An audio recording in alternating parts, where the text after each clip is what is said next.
250 పరిశ్రమలకు అనుమతి పైగా హైదరాబాద్లో ఇచ్చారు. ఆంధ్రప్రదేశ్లో కూడా చాలా ఇచ్చారు. అందులో ఎన్ని పరిశ్రమలు వచ్చినాయి? ఆ పరిశ్రమలు పెడుతున్నప్పుడు ప్రజలతో ఘర్షణ మొదలైంది.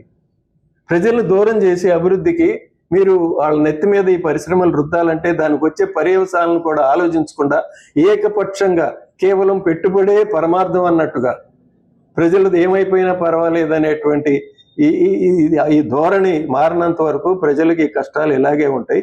అందువల్ల ఇది కేవలం ఒక్క చోట జరిగే పరిశ్రమ కాదు, ఇది ఒక ఫెనామినా లాగా అన్ని చోట్ల తెస్తున్నారు.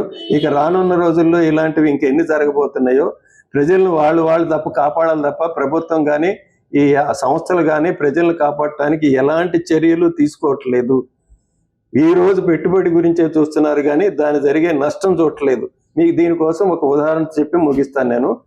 యూరోప్లో మనం అనుకున్న పిఏఎఫ్ రసాయనాలతో వ్యాపారం చేస్తే వ్యాపారానికి వచ్చిన ఆదాయము ఏడాదికి $26 బిలియన్.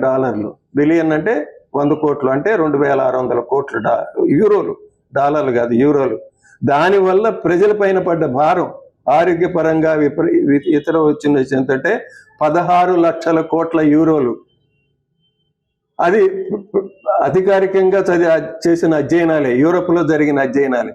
మరి వాటన్నిటినీ చూడకుండా ఇవాళ పెట్టుబడినే చూస్తున్నారు కానీ దాని పర్యవసానాలను చూడనటువంటి హ్రస్వ దృష్టి ఎప్పుడైతే వచ్చిందో మన ప్రభుత్వాలకి అప్పుడే మన బ్రతుకులు ఆగమవుతున్నాయి.